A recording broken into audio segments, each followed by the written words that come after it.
Concha, si tú tuvieras que definirme lo que sería tu trabajo, ¿cómo sería? Sé que me quiero dedicar a esto porque lo tengo clarísimo y voy a echar toda la carne en el asador. Tuve que pedir prestadas a una amiga de mi madre para poder empezar. Yo pensé, si me voy a dedicar a esto tengo que hacerlo bien, ¿no? Son trabajos que implican viajes, trabajos muy intensivos, que luego te permiten pasar más tiempo en casa, es decir, que estamos todos y todas en el mismo lugar. ¿Cómo has ido viendo tú la evolución de tu trabajo, o sea, de tu sector?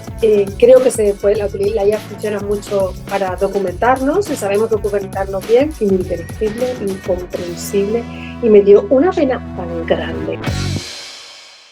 Un segundo antes de que arranque el episodio, porque quiero comentarte que Scala Freelance no es solo un video podcast, sino que es una comunidad audiovisual. Por eso hemos creado una comunidad de WhatsApp privada donde compartimos todo lo relacionado con este proyecto. Es nuestro centro neurálgico de toda la información relevante. Ahí encontrarás información sobre el lanzamiento de nuevos episodios, contenido extra que no encontrarás subido en ningún sitio y también información sobre eventos presenciales que hagamos para hacer networking. Así que ya sabes, si quieres sacarle el máximo partido a este contenido y formar parte de una gran comunidad de profesionales del audiovisual, únete a esta comunidad simplemente haciendo clic en el enlace de la comunidad que te voy a dejar en la descripción de este episodio. Es gratuito, no hay spam y creo que tiene mucho valor. Así que nos vemos dentro. Ahora vamos con el episodio. Bienvenidos a un nuevo Café Freelance. En esta ocasión tenemos a Concha Ortiz como invitada. Bienvenida, Concha. Bien hallado, Ángel.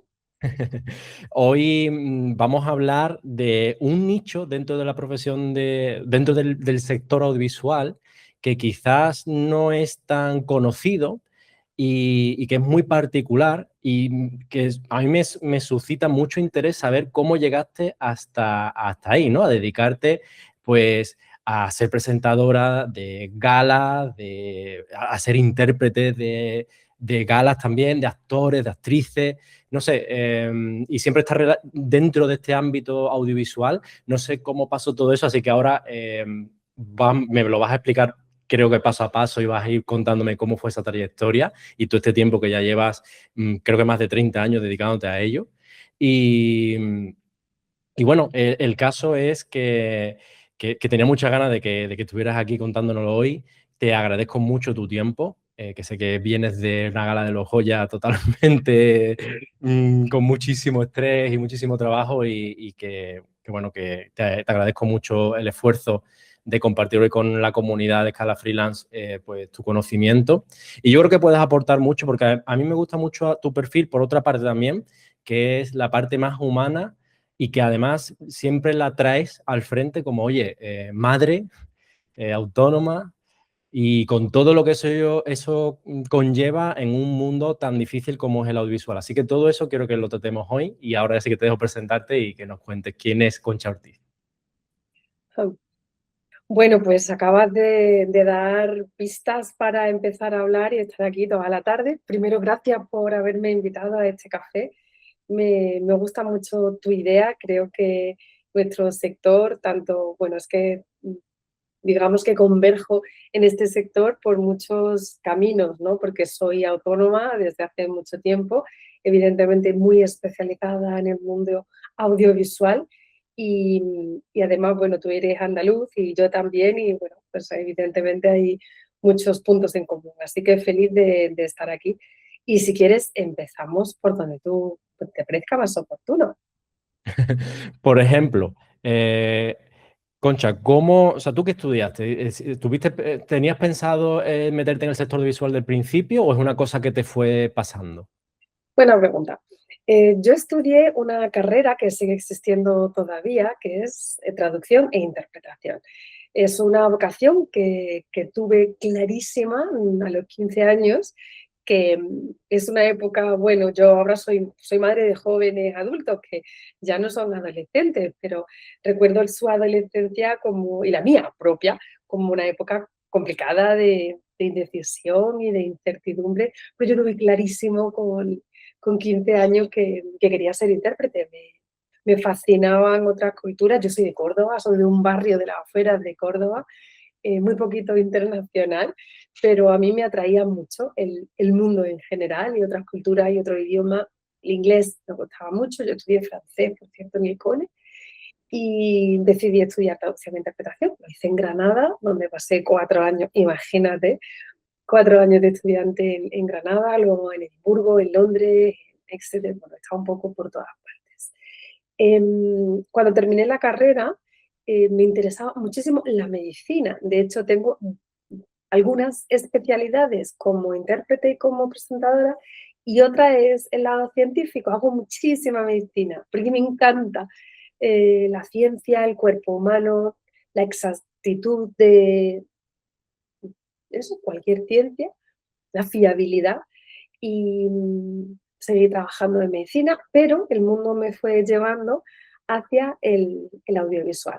Yo empecé en el Festival de Sevilla de Cine y Deporte, que yo no sé si tú habías nacido, Ángel, en esa época, pero en el Pleistoceno medio teníamos un festival de cine y deporte en Sevilla, súper interesante. Yo empecé allí y verás, el mundo audiovisual siempre me había interesado, siempre he ido al cine, he visto cine como joven, y a partir de ahí pues tuve el acceso maravilloso a trabajar en festivales de cine, que el de cine y deporte se convirtió en Festival de Cine Europeo de Sevilla, donde yo estuve, bueno, el primer año no estuve 100% porque fui madre de mi segundo hijo, de Leo, en el 2005, en el 2004, uy, si me oyese.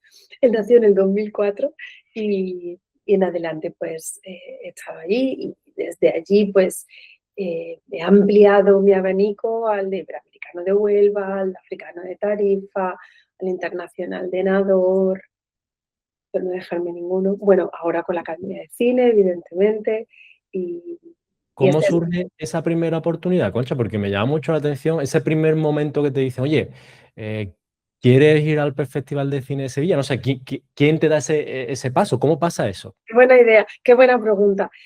Pues nada, yo era una jovencísima intérprete en Sevilla, y un compañero mío eh, necesitaba apoyo, porque tú sabes que los intérpretes siempre trabajamos, si las sesiones son más de 90 minutos de duración, cuando hacemos simultánea en cabina, o 60 minutos, dependiendo del entorno y del contexto, siempre tenemos que ir en pareja y vamos dividiendo cada media hora.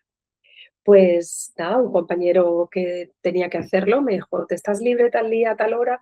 Y ahí empecé, pues no sé si era el 2002, 2001, incluso antes, no me acuerdo ahora, la verdad. Esa es mi parte de intérprete. Y luego mi parte de presentadora, pues fue un cliente el que descubrió que yo debía dedicarme a esto. Ese cliente fue la UEFA, porque yo estuve trabajando con ellos en 2003, cuando, no sé si te acuerdas, que se celebró en Sevilla el partido me parece que era la Copa, entre el Oporto y el Glasgow. Yo estuve trabajando en la preparación de dicho encuentro durante un año, y en mi trabajo pues fue la gente de UEFA, que son expertísimos en organizar eventos, les dijeron, oye, ¿tú podrías presentar la cena de clubes en el escenario, moderarlo, hacer los dos idiomas? Y yo, sí, sí, por supuesto. Y ahí empecé, eso fue el 2003, es cuando yo comienzo a trabajar como presentadora. Y nada, luego el 2007 me llevaron a Mónaco, hice televisión en directo, hice su sorteo, y bueno, pues no he parado desde entonces, la verdad. Y Concha, una pregunta, ¿en qué momento se convierte en una profesión sólida como para decirme voy a hacer autónoma a full, me voy a poner con esto? La interpretación. Sí. eh, tuve que hacer, o sea, yo lo tenía clarísimo desde el principio. Y cuando yo empecé como autónoma, yo empecé en el 93, no había la rebaja estupenda que hay ahora para los primeros años, que ahora no me acuerdo, o sea, no sé exactamente cómo son los autónomos en los primeros años, pero en esa época había que pagar la cuota entera, y la verdad es que es un paso difícil, como te dice Ángel, es que decidir, tengo 21 años, voy a hacerme autónoma, voy a pagar el recibo de autónomo y no sé cuánto trabajo voy a tener este mes. Claro, es que yo entiendo que la dificultad de tu trabajo es que es muy puntual, es decir, la gala surge tal, no sé cuánto tiempo de preparación pre y post puede haber y demás, pero sí que va como momentos, pues tienes que conseguir muchos eventos, ¿no? Para que cubrir todo el año. y entiendo que eso no surge de la noche a la mañana. Hoy en día sí, porque tienes una cartera gigante de clientes y de contactos y entonces eso pasa, ¿no? Pero si hay alguien que a lo mejor, una persona que se encuentra en ese primer momento o esos primeros momentos que dice, ¿cómo llego yo? Me ha surgido una oportunidad de un festival de cine, de lo que sea, pero ¿cómo llego yo a avanzar esto en el tiempo? O sea, ¿cómo fue un poco tu fórmula? Bueno, mi fórmula no es ningún secreto ni es nada del otro mundo. Mi fórmula es hacerlo todo lo mejor que podía desde el momento cero y no escatimar en horas y volcarme 100%. Entonces yo pensé, yo era muy jovencita, yo tenía como, no sé, 21 años o algo así. Entonces yo pensé, jo, si me voy a dedicar a esto tengo que hacerlo bien, ¿no? Tengo que darme de alta, tengo que estudiar un montón, prepararme muchísimo, porque lo que sí tenía claro es que si el trabajo se hace bien, van a volver a contar contigo y si no cuentan contigo para ese mismo evento, alguien te verá que te llevará a otro evento. El boca a boca funciona, tú lo sabes perfectamente en nuestra industria, porque siempre estamos pidiéndonos mutuamente recomendaciones. Entonces, no hay fórmula, solo fue pues decir, sí, sé que me quiero dedicar a esto porque lo tengo clarísimo y voy a echar toda la carne en el asador, que significa el riesgo de decir, bueno, pues a lo mejor me llega lo que gano para pagar el autónomo y poco más. Al principio imagino que no tenías un volumen de trabajo, o sea, que tú pasaron años, ¿no? Hasta que pudiste asentarlo, No, ¿no? pero a ver, yo lo que hice, porque yo fui todavía más bestia, yo lo que hice fue montar mi propia empresa, que yo creo que es todavía más suicida. Ahora, además, piensa, Ángel, que en Andalucía, en 1993, que es cuando yo empecé, estábamos en un momento bastante complicado porque estábamos inmersos en la crisis post-92, en la que, bueno, estaba la resaca de la Olimpiada y de la exposición universal y había poquita cosa. Entonces, yo decidí, no quería esperar, yo puse mi empresa. Entonces, no solo me di de alta en autónoma, sino que además fui emprendedora y puse la empresa y partiendo de menos 200.000 pesetas de la época, porque las tuve que pedir prestadas a una amiga de mi madre para, para poder empezar. Entonces, yo creo que cuando tienes muy clara tu vocación, cuando le has dedicado pues 4 o 5 años de tu vida a formarte para hacer algo y sabes que eso es lo que quieres hacer, tienes que ser coherente y decir, venga, pues voy a hacerlo de la forma más profesional que pueda. Y claro, tardé tiempo, también sigo intentándolo ahora, pero intenté siempre trabajar con gente que sabía más que yo, y grandes maestras de la interpretación, y yo realmente ahora reposo en los hombros de esas gigantas que me enseñaron tanto en aquella época, y yo intento hacer lo mismo cuando me toca, ¿no? Pero yo creo que eso, darlo todo, hacerlo 100% profesional, aunque en realidad sea una jovenzuela con cero experiencia, abordarlo desde un punto de vista muy profesional.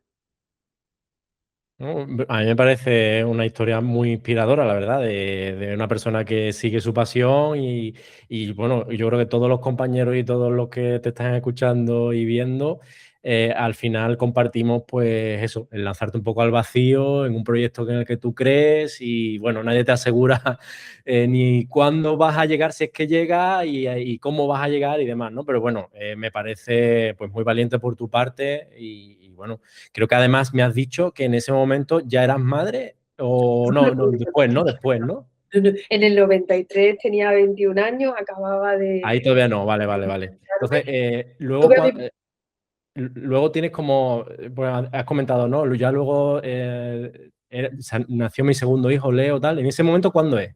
Paula, que es mi primera hija, que cumple ahora precisamente 24, tío. Paula nace en el 2002 y Leo nace en el 2004. Entonces Bueno, yo entonces ya tú ya tienes un bagaje de trabajo, vale, vale. Yo ya fue en mi década de los 30, Paula nació en el 2002, que fue cuando yo cumplí 30 años y estaba pues luchando a lo bestia, llevaba ya eso pues 9 como profesional y yo con 30 años, la década de los 30 fue súper dura para mí, Ángel, porque tenía primero una bebé, luego otro, era autónoma y estaba en un momento de mi carrera súper chulo, porque ya tenía bastante trabajo, pero, pero bueno, tenía 2 bebés y mi trabajo implica un montón de viajes también, además. Claro, eso es lo que yo te iba a preguntar, ¿cómo se gestiona o cómo, para si hay alguien que se encuentra también en una situación similar, ¿no? Porque también con los rodajes es muy similar dentro del visual.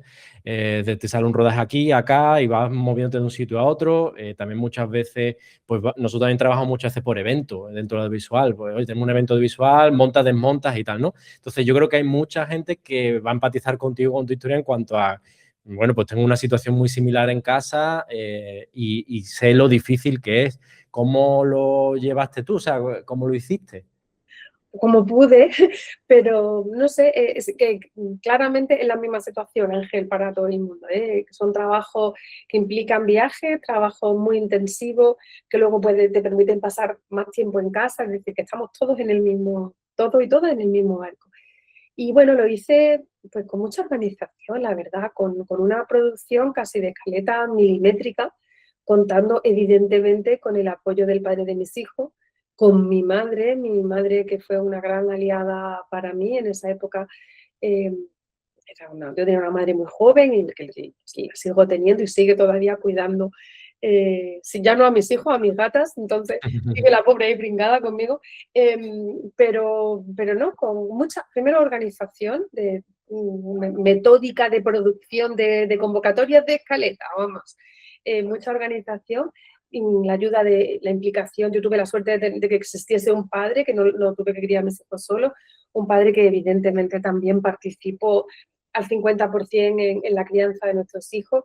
Mi madre me ayudó mucho y profesionales que se ocupan de eso, que evidentemente pues en esa época, si al principio iba todo para autónomo, luego cuando eres madre va para autónomo y para alguien que cuide de tus hijos, que además para mí yo decía, jo, que te estoy pagando para que cuiden de mis hijos y los disfruten más que yo, porque al final tienen que cuidar lo que es un trabajo arduo y yo entiendo que es un trabajo complicado, pero también son quienes lo están disfrutando, ¿no? ¿Tú Y crees que dentro del sector se puede conciliar? se debe, yo creo que se debe y debemos de organizarnos para que así sea.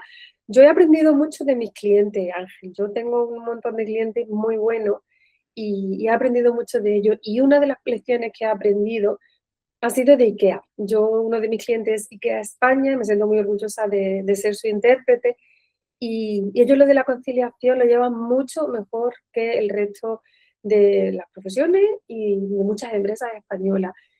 Yo creo que es algo que tenemos que tener en nuestra cabeza, los horarios. Allí, a las 4 de la tarde, las reuniones se paran.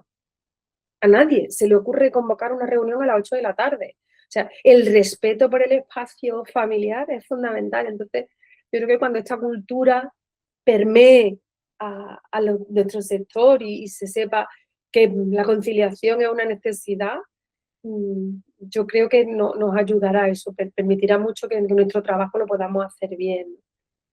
Ojalá así sea y que este tipo de formato también, pues, primero ayude a empatizar, a decir, oye, mira, si estás sufriendo esa situación de estrés, de tal, no estás solo ni sola, forma parte un poco de la idiosincrasia, desgraciadamente, de momento del sector y de cómo está un poco estructurado, pero ojalá al final entre todos los compañeros, porque al final estamos todos en el mismo barco, por mucho que pensemos que cada uno está separado y son departamentos diferentes, todos estamos sufriendo exactamente lo mismo y creo que una de las cosas que yo he hecho en falta dentro del sector es unidad, ¿no? Hay otros colectivos que tienen una unidad mucho más visible, ¿no? Nuestro caso, como eso somos freelance, muchos de nosotros, mucho temporalidad en sitio, entonces no te permite generar una piña fuerte unida, ¿no? En ese sentido.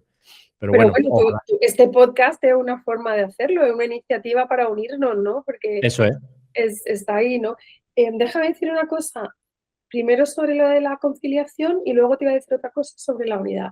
Antes de que se me olvide de la conciliación y un pequeño, no sé, no es un consejo porque no me atrevería, soy mucho más humilde que intentar dar consejo, pero a mí me ha servido de mucho no castigarme a mí misma con lo de la maternidad. Es decir, eh, yo tenía que viajar y tenía que viajar y no pensaba que era peor madre o que mis hijos iban a estar peor si no estaban conmigo. Yo me aseguraba de que mis hijos estuvieran lo mejor cuidado, lo más atendido posible. En esa época no había FaceTime, y el Skype llegó mucho más tarde, pero yo intentaba pues hablar con ellos por teléfono todos los días y estar tranquila yo de que hacía lo posible porque ellos estuviesen bien atendidos y atendidas. Entonces yo creo que si os puede servir de algo a la gente de otras generaciones, sobre todo pensar que tenéis que estar tranquilos, que estáis ejerciendo vuestra profesión.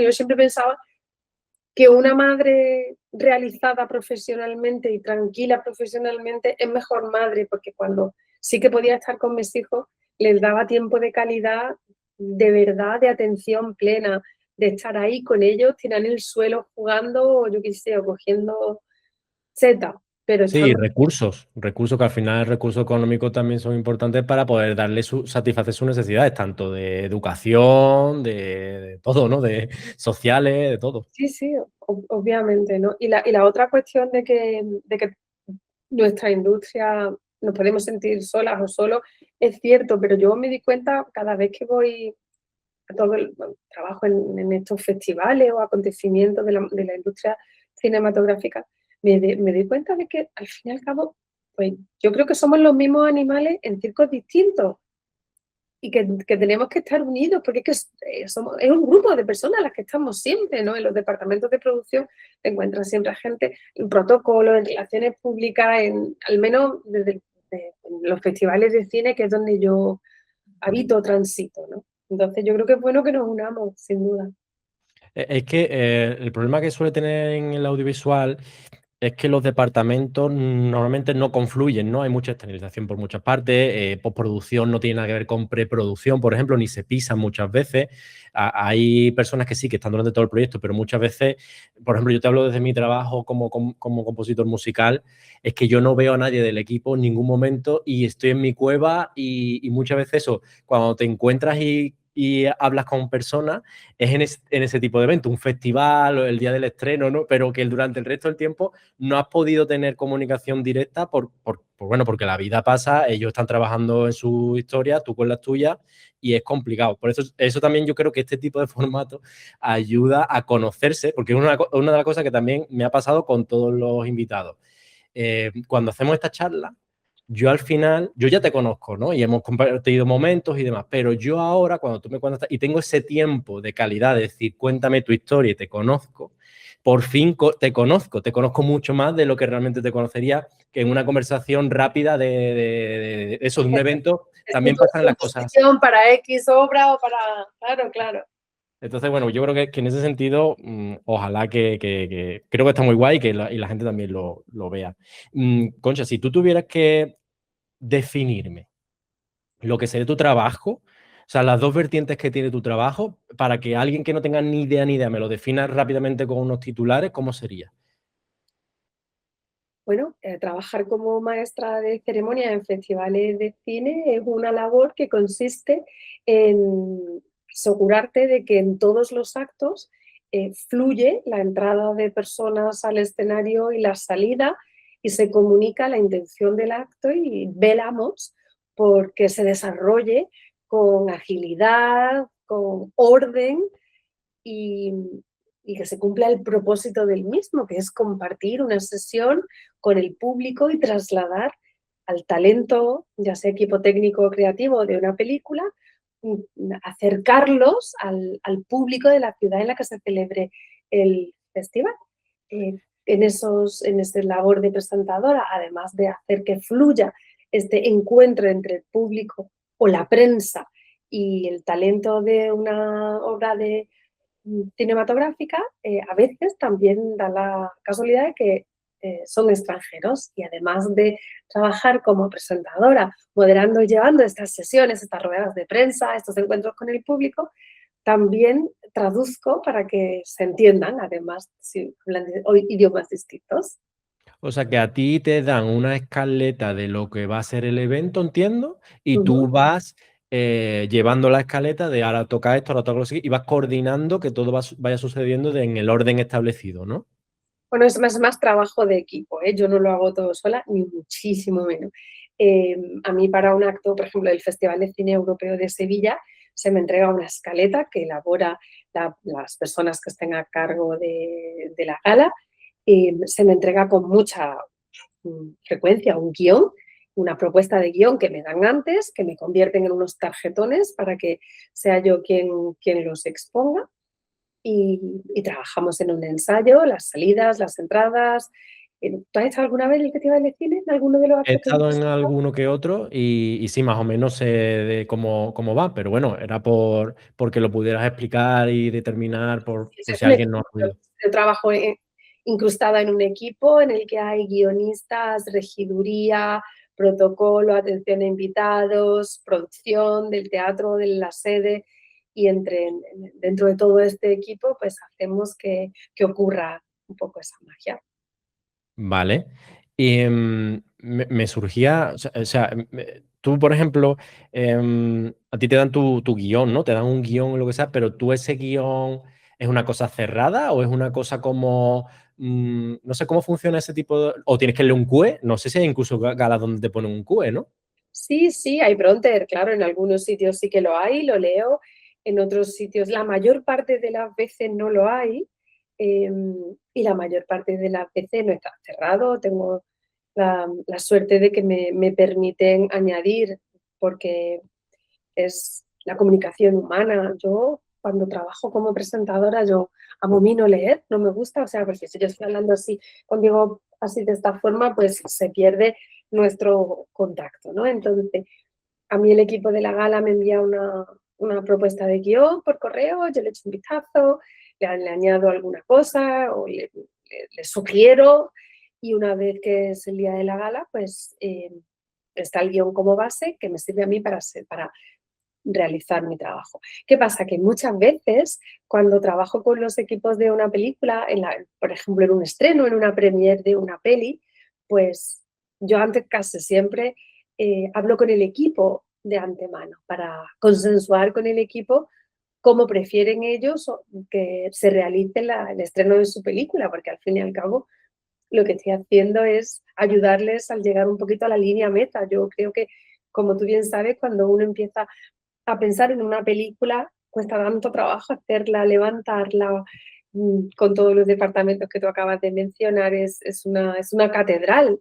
Y yo solo llego a la meta, que es el momento, el día mágico en el que se hace el estreno ante el público. Y mi misión, casi un poco autoimpuesta, o lo que yo me pido de mí misma, es que el equipo de esa película tenga el día con el que han soñado. Entonces, que las cosas funcionen lo más cerca de lo que ellos han soñado que va a ser el estreno de su peli. Sí, En que no ese lo estropee un error de protocolo o que se haya momentos en blanco ahí en mitad del escenario que nadie sepa qué pasa, ¿no? Claro, entonces eso, bueno, afortunadamente nunca me ha pasado, porque lo bueno de trabajar en el mundo del cine es que somos gente creativa y siempre se nos ocurre algo, ¿no?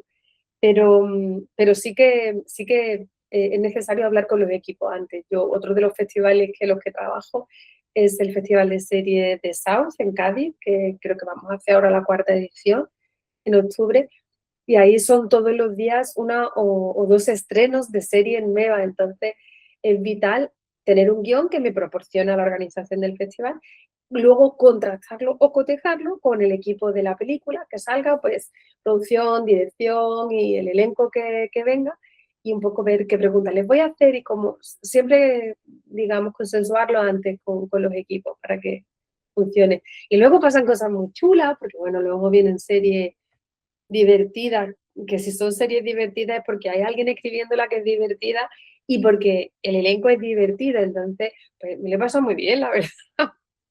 Oye, y cuando has dicho prensa, ¿qué es lo que haces con la prensa? Oye, espera, antes de seguir con el episodio, déjame recordarte algo. Y es que en la comunidad de WhatsApp de Scala Freelance es donde está toda la información relativa a este proyecto. Y además es gratuito, hemos pensado en tu privacidad para que nadie pueda ver tu número de teléfono y no es un grupo de WhatsApp donde se abarrota de mensajes y se convierte en un infierno. Así que bueno, te animo a que te unas a esta comunidad, que dentro de esa comunidad rellenes el formulario donde añadas tu información de contacto, tu información profesional, porque así podrás unirte a una una gran comunidad de profesionales del audiovisual y usaremos toda esta información que nos vayáis dejando para generar futuras sinergias y eventos de networking. Sin más, simplemente te repito que para meterte en esta comunidad simplemente te tienes que ir a la descripción de este episodio y ahí encontrarás el link para unirte a la comunidad directamente. Bueno, y ya no te molesto más, volvemos al episodio.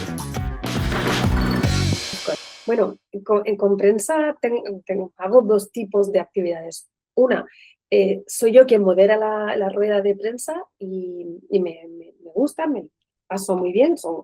Cuando no tengo que traducir, evidentemente, a veces he traducido y he moderado. Entonces, he moderado ruedas de prensa en festivales de cine, en South, en Cádiz suelo hacerlo con frecuencia, en el que tenemos a la persona que va a dar su rueda de prensa y yo soy quien modero, hago una intro, saludo a los compañeros de la prensa, le doy la palabra y luego hago un turno de palabras.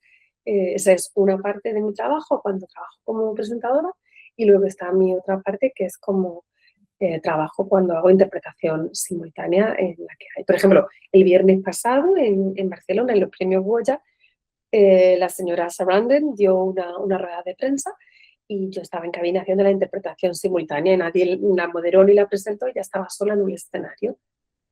Y esa parte, bueno, cuéntanos esa parte de interpretación, porque hasta ahora hemos estado describiendo más lo que sería como maestra de ceremonia.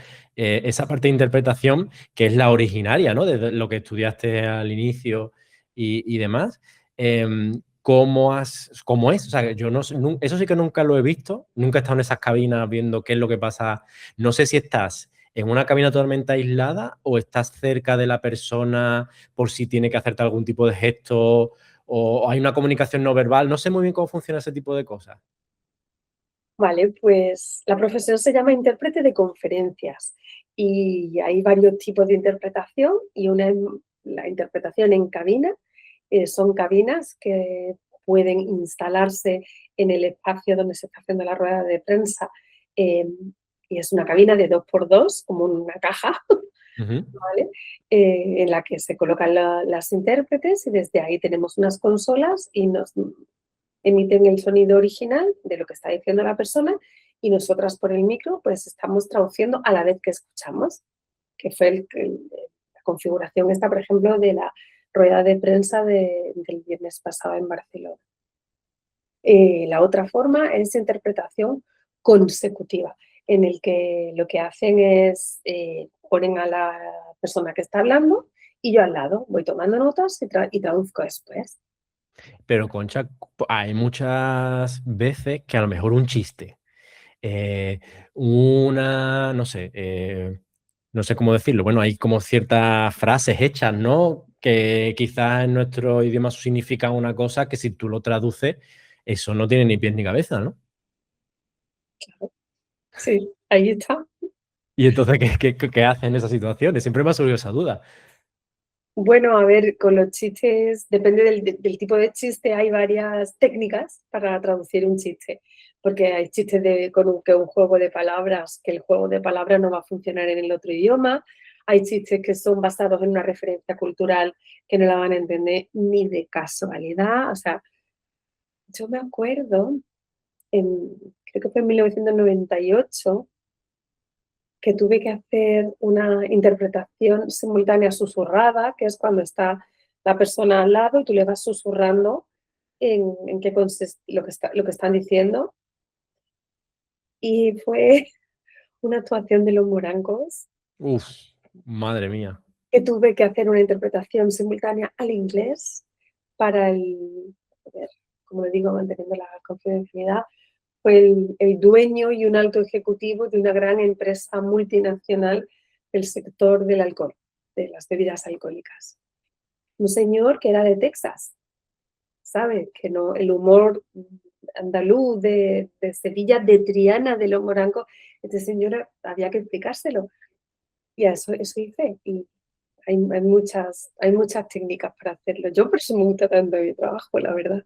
La verdad que eso me parece un reto Solo brutal. imagínatelo. O sea, si es que si se lo estás contando a alguien de Burgos, se lo tienes que explicar muchas cosas del humor.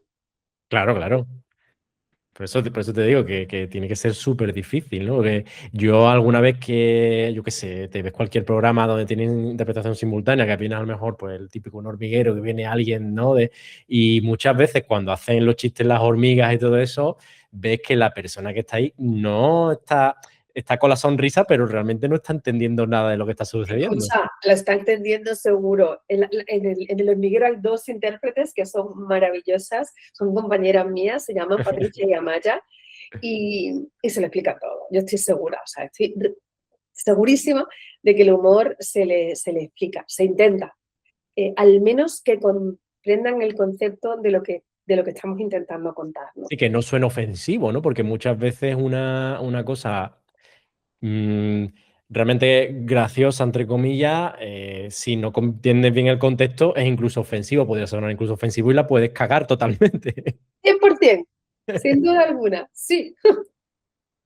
Bueno, pues ahí tenéis un buen reto. La verdad que no me gustaría verme en tu piel porque tiene que ser, sobre todo en directo. Oye, es que cualquier cagada en una conferencia, pues eso, a lo mejor más científica o incluso una gala, ¿no? Que te equivoque o le traduzcas de una manera no correcta a otra persona una idea o una cosa, le estás dando un contexto totalmente diferente a esa persona quizás de cómo percibe a la persona a la que está traduciendo, ¿no? De en plan, oye, pues este tío o esta tía no, ¿no?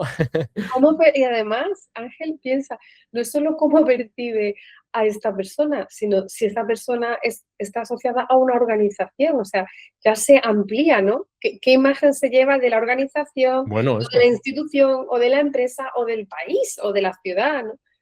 Es por lo que, o sea, yo de verdad que siento el peso de la responsabilidad sobre mi espalda como una buena losa, o sea, la responsabilidad está ahí, pero bueno, yo insisto siempre en que con mucha preparación, con un enfoque súper meticuloso, profesional, tomándotelo muy en serio, con mucho respeto, con mucha coordinación con todo el equipo, las cosas se consiguen. A ver, Ángel, si tú me dices a mí que te componga algo o incluso si me pides a mí ahora que te tararé una canción y de eso depende de mi vida, yo muero.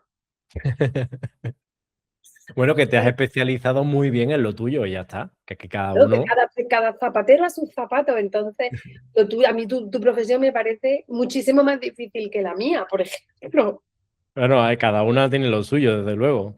Sí, sí, porque también interpretar qué es lo que tiene que ir en una escena, que yo poniendo una música a otra puedo cambiar totalmente la narrativa de una escena, Completamente. pues también es complicado, ¿no? Pues saber decir, a ver, voy a conocer quién es el director o la directora, voy a conocer el contexto, voy a tirar por aquí, estos tipos de instrumentos tienen connotaciones culturales, ¿no?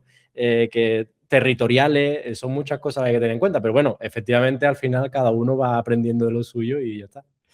Pues muy guay, o sea, me parece guay porque he profundizado en cómo es y la dificultad que tiene. Creo que muchos compañeros estarán dándose cuenta de, ostras, aquí hay mucha amiga que cortar ante un evento o ante una traducción. O sea, que no es poca cosa. Eh, ¿Cómo has ido viendo tú la evolución de tu trabajo, o sea, de tu sector? ¿Has visto una evolución? No sé si desde que empezaste hasta ahora ya hay una evolución de cómo se hace a nivel técnico, a nivel, pues no sé si a lo mejor ahora vamos a hablar un poco de la IA quiero también tener tu visión, que hay algunas cosas que te he visto por ahí comentando de, oye, cuidadín con las traducciones, cuando salió el Google Translator, ¿no? Que también hubo muchas cosas. Entonces, cuéntame un poco cómo ha sido. Pues mi profesión ha evolucionado un montón desde que yo comencé hace 34 años. Yo creo que el primer punto de inflexión fue la llegada de Internet, la posibilidad de estar online para la documentación. Eso marcó un antes y un después. Yo cuando empecé a trabajar no había Internet. Toda la documentación, yo tenía que irme a una biblioteca. Ostras. Ten en cuenta también que te cuento que yo empecé a hacer mucha medicina, mucha también ingeniería, y eso es en biblioteca, irte a la biblioteca o a la biblioteca municipal o la de la Facultad de Medicina y estudiar con codos y libros, estudiar y estudiar. Y cuando íbamos a cabina, llevábamos maletas gigantes a la cabina de interpretación con diccionarios sobre esa para mirar. Teníamos que mirar, o sea, yo recuerdo el sonido de las páginas pasándose porque teníamos que buscar en diccionarios a toda prisa en cabina. Eso fue un cambio fundamental. Y te puedo decir que nos facilitó muchísimo la vida, como puedes imaginarte, porque el proceso de documentación yo creo que es el 80% del éxito de una buena interpretación simultánea o de una buena presentación de una película, igual, ¿eh? Porque cuando a mí me toca ser yo quien presento el estreno de una película, yo me meto en internet y cojo toda la información, recopilo toda la información del director, del elenco, de las localizaciones. Es decir, la posibilidad de documentarme bien nos cambió la vida. Esa fue la primera gran diferencia. La segunda gran diferencia yo creo que fue la técnica, la tecnología. En las cabinas en las cabinas de interpretación hay consolas que, dependiendo del tipo que sean, las electrónicas actuales nos dan una calidad de sonido brutal. Tú ves sonido, sabes. Pues para nosotras es imprescindible que el sonido que recibimos sea cristalino, sea como el que te estoy escuchando yo a ti ahora y espero que tú a mí también. Pero si la instalación de la cabina de sonido y las consolas no es buena y nos llega un sonido con ruido blanco o con una chicharra O que y se te es cuele el sonido del evento, de los altavoces o cualquier cosa, y a ti ya te despista eso totalmente, ¿no? justo, iba a decirte eso, porque las cabinas que había antes, no quiero meter la pata, puede ser que sean por infrarrojos, no lo sé. La tecnología que había antes para las consolas de interpretación cogían, por ejemplo, una emisora de radiotaxi que se Ujú. metía en lo que nosotros recibíamos para traducir, o por ejemplo se metían chicharras de los focos halógenos, de la calefacción, Con eso es de, imposible, eso te quema, vamos, el cerebro. justo. Entonces, esa fue y la llegada generalizada de las consolas Bosch electrónicas, con sonido limpio, con una cabina bien montada, buena visibilidad, eso hace que nuestro trabajo funcione. Entonces, esa fue otra gran revolución. Otra tercera, diría yo, que para mí fue trabajar en red, en colaboración, afiliarme a una asociación profesional en la que estoy, que se llama AICE, que es la Asociación de Intérpretes de Conferencia de España, donde, bueno, te sientes un poco menos sola, ¿no? Tienes una Te red, voy a pedir ese link para que compartamos luego, ¿vale? claro, AICE se llama, y bueno, poder ver que no estás sola, que hay otras personas igual que tú, eso ayuda. Y la cuarta, el elefante de la sala, que no tengo ningún problema de hablar de él, es la IA, que llevo viéndola en funcionamiento desde hace unos años en algunos congresos en los que yo he estado y han puesto traducción con subtítulos de IA. Y si quiere, pues, abrimos ese melón. Antes de eso llegó Google Translator y ya empezó a hacer, ¿no? Pues, porque ya no es solo lo que pueda ser una traducción simultánea o lo que tú estás haciendo de presentación, sino que tú también muchas veces, yo te he visto, no sé si es parte de tu trabajo o es una cosa que tú haces al margen, pero muchas veces también supervisas la traducción que se hace. Traducción escrita, claro, bueno, evidentemente, tienes razón, perdona, me había centrado sobre la interpretación. Claro que los textos escritos también hay inteligencia artificial o el Google Translator que lo hace y claro, eso es otro grave peligro si nadie lo supervisa después, o sea, y es ayuda, tiene su función, digamos, o sea, si tú te vas de vacaciones a China y quieres te ponen un menú o quieres entenderte con el taxista que te quieres que te lleve a algún sitio, te van a funcionar, pero si tú vas a traducir un informe o un PowerPoint, la carta de un restaurante o las instrucciones de uso de un dispositivo médico y lo haces con cualquiera de los programas que existen, los errores pueden tener consecuencias Sí, sobre todo yo ahí lo que veo es que una cagada de una mal traducción o lo que te digo, muchas veces los false friends, ¿no? Que muchas veces también están por ahí y tal, ese tipo, o incluso cosas culturales, ¿no? De decir, oye, ten cuidado que esta palabra no se puede decir en esta aquí o tiene una connotación más allá de la literal, ¿no? Que también ese tipo de cosas que en un cartel de 12 metros por no sé cuánto, puesto no sé qué, es una cagada. Ya no solo porque el cartel se te pueda volver viral o lo que sea por la cagada que sea, sino por la imagen de marca que dejas, que yo creo que eso es muy difícil de recuperar a posteriori. Aparte porque la mayoría de usuarios saben cómo has hecho esa traducción, si está mal, ¿no? Que saben que no ha habido una persona nativa o que realmente controlase de cómo era, se hacía esa traducción real, ¿no? Me duelen los ojos, Ángel. En el aeropuerto de Sevilla seguimos teniendo esos textos impresos en las puertas de embarque mm, de eso, de 6 metros por 12. Siguen estando, ¿eh? Echale un vistazo cuando vayas. Yo te he visto algún que otro post y la verdad que cuando lo ves dices, ostras, madre mía, ya no puedo dejar de verlo, me está Es que no matando. puedes dejar de verlo. Y es que es muy fácil, es que es tan fácil, es que pintar una pared de un aeropuerto de 12 por 6 te cuesta X mil euros, el tiempo y el dinero, y pedir que alguien te haga una revisión, una traducción profesional de 3 párrafos te cuesta 50 euros. Sí, sí, sí, que por no... Son cosas muy locas. Esas No tengo son, nada más que decir, señoría. son cosas muy locas. Yo por meter un poco más sobre IA y a ver a dónde vamos, ¿no? Y quiero que tú no tienes una bola de cristal ni nadie lo tiene, pero por ver a dónde podemos ir. Ya, o sea, obviamente dentro de tu sector, que tú controlas ahí más y estás viendo qué tecnologías se están desarrollando, cómo se están adaptando, si tú ves que los clientes lo están aceptando o no lo están aceptando, cuánto pesa el lado humano porque obviamente en una ceremonia yo dudo que vayan a poner un robot haciendo la presentación. En una traducción simultánea no lo sé, no sé cuánto afecta a la parte humana. Yo no sé si tú tienes una conversación previa con esa persona que ya estableces como una comunicación de, oye, estoy aquí para ayudarte, tal, no sé qué. No sé si hay un café previo, lo que sea, donde ya antes de que empiece la sesión, ¿no? Yo creo, no sé si eso tiene peso, cuánto afecta, cuéntame. A ver, empiezo por el final. Venga. Eh, en lo que concierne a si tenemos contacto con las personas que vamos a traducir antes de trabajar con ellas, no siempre.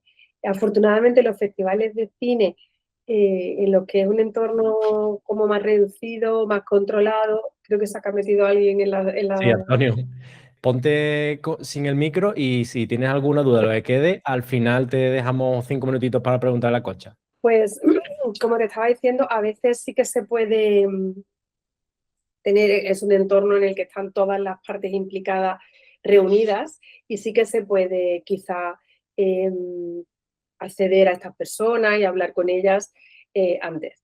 En el 95% de los casos no es así. Nosotros tenemos que empezar a traducir a alguien a quien no hemos conocido nunca y no hemos tenido la capacidad de hablar con ellos. Pero bueno, y esto me enlaza a la parte de la documentación, que nosotros lo que solemos hacer con mucha frecuencia es pues, ponernos a documentarnos, a ver entrevistas, a ver ponencias que ha dado antes y nos hacemos un poco el oído a lo que esta persona nos tiene que contar. Además, también supongo que hay acentos, ¿no?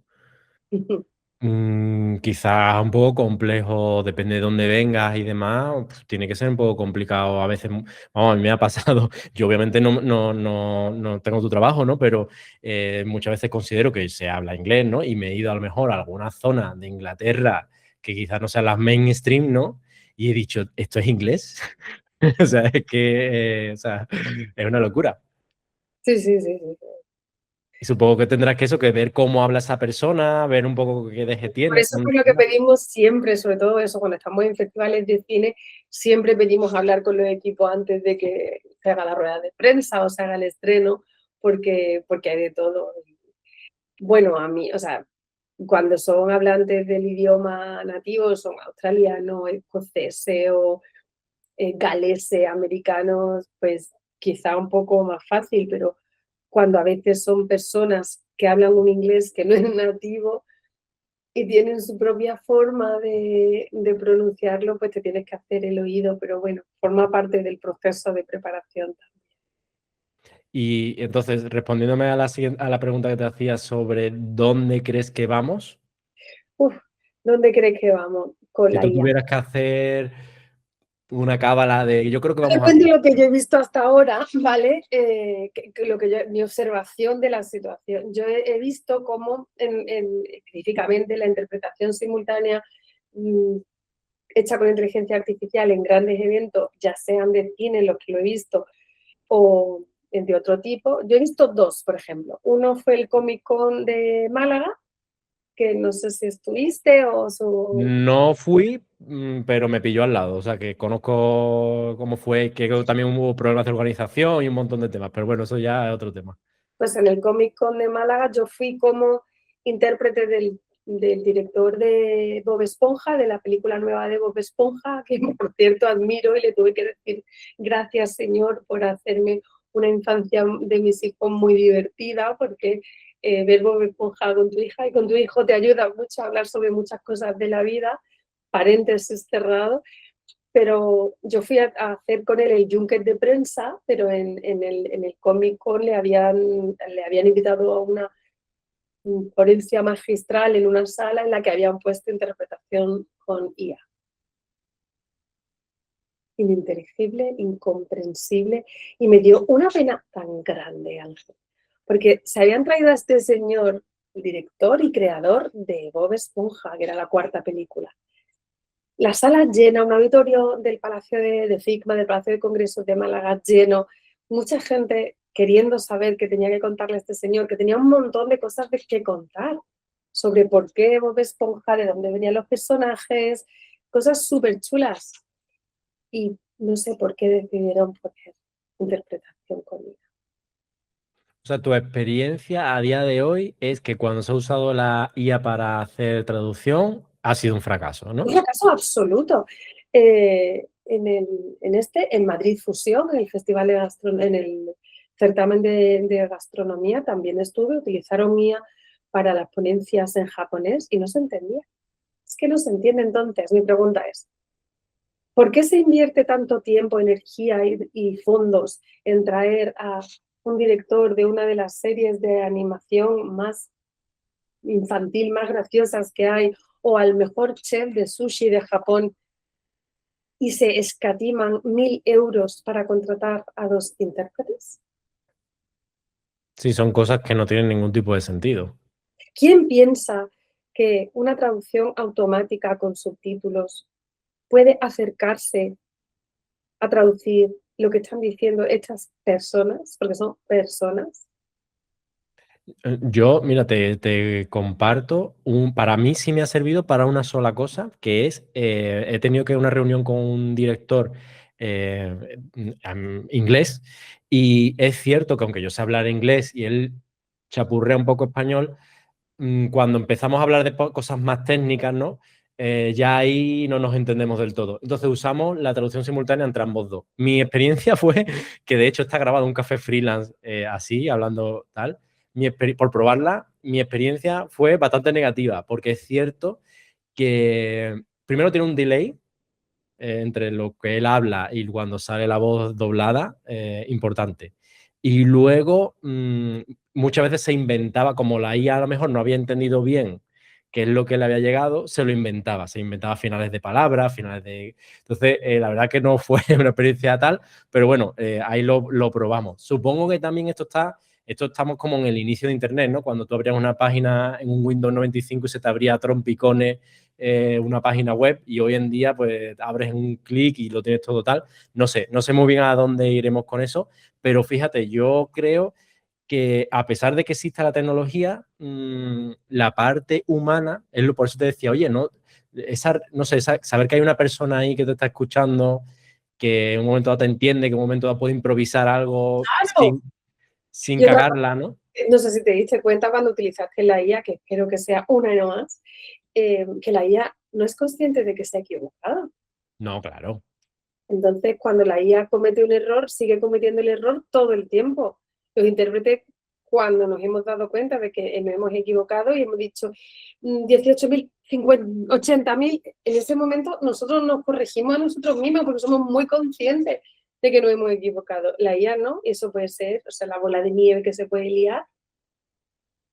Bueno, pues ahí queda dicho y la reivindicación queda hecha. Tu pregunta, ¿cómo creo que va a terminar esto? Pues partiendo de la base de que no lo sé, yo creo que los tiros van a ir por utilización de la IA solo en casos en los que no tiene consecuencias trascendentales, como si te pide un café solo, un café con leche en una plaza, en un barecito en China, y ahí pues si te lo han puesto con leche y lo querías solo, pues eres tú el que tiene, o sea, es para uso individual y en el tiempo libre, sin grandes repercusiones ni para la salud, ni para el bienestar, ni para nada de nadie más que no seas tú. Creo que la IA funciona mucho para documentarnos, si sabemos documentarnos bien. Yo me documento mucho con IA, pero también hay que tener un filtro con IA porque la información que te destila está sesgada, la información que te destila y que te compila no siempre está verificada antes, entonces incluso para eso hay que tener cuidado. Yo la utilizo, la consulto con frecuencia e incluso como fuente de documentación y de información hay que tener un ojo crítico. Creo que la moda de hacer, por ejemplo, en festivales o en eventos como el Comic Con de Málaga, esa moda de hacer las cosas con IA ya se ha pasado porque yo creo que a veces quiero pensar que no lo hacían por ahorrarse los 1.100 o 1.200 o 1.300 euros, sino que lo hacían a lo mejor porque querían ser modernos o tecnológicos o digitales o ser más guay. Y yo creo que ya las grandes organizaciones se están dando cuenta de que los errores y las consecuencias que tienen no les van a dejar en un buen lugar. Entonces, creo que poco a poco se irán poniendo las cosas en su sitio, ¿no? El tiempo lo va a poner todo en su sitio, espero.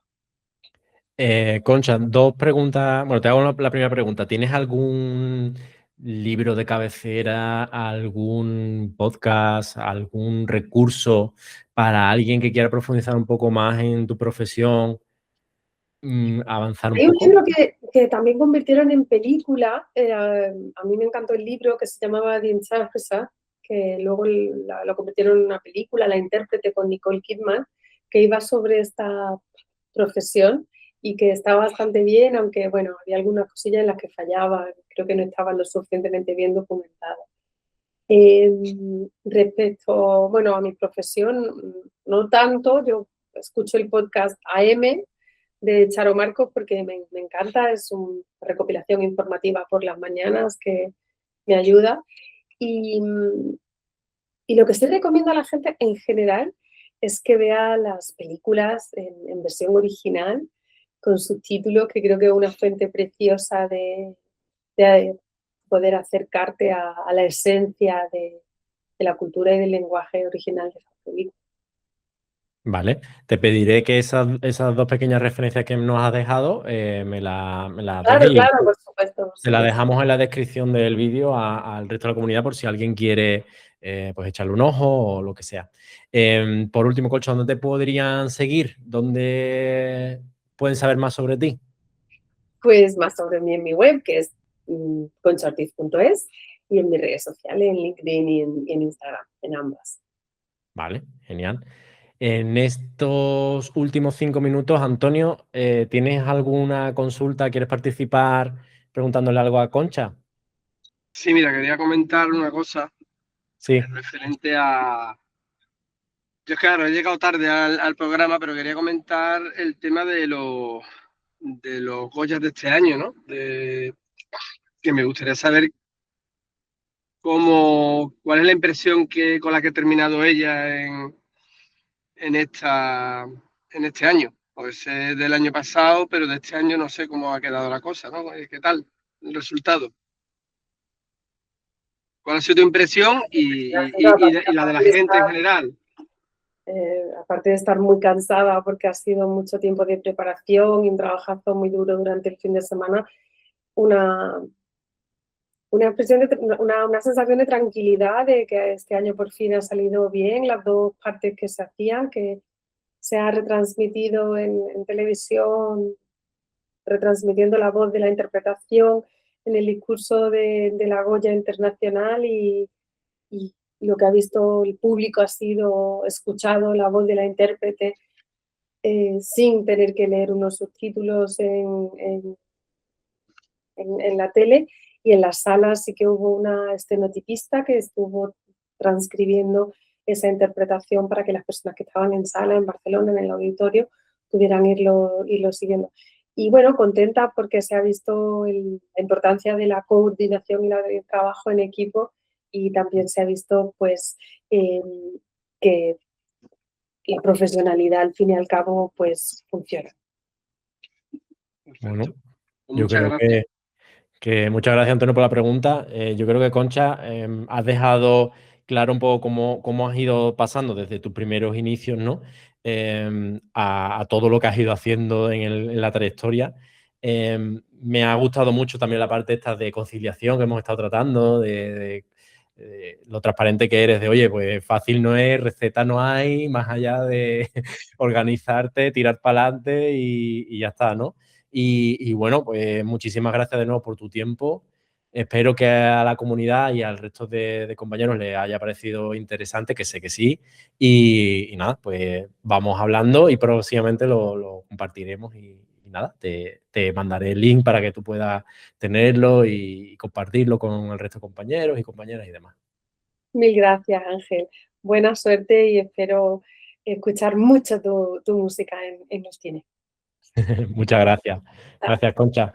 Adiós. Bueno, espero que te haya gustado este episodio, que te esté gustando el contenido, y si es así, simplemente te pido que te suscribas al canal, que te suscribas donde lo estés escuchando, donde lo estés viendo, que comentes, que nos dejes comentarios para ayudarnos con el algoritmo a que cada vez tenga más alcance este proyecto y así poder seguir atrayendo a grandes profesionales del sector audiovisual y seguir generando una comunidad cada vez más grande de profesionales. Así que solo te pido un segundo de tu tiempo, un comentario, un like, un compartir, lo que sea que nos ayude con el algoritmo para que entre todos hagamos de Scala Freelance una gran comunidad audiovisual.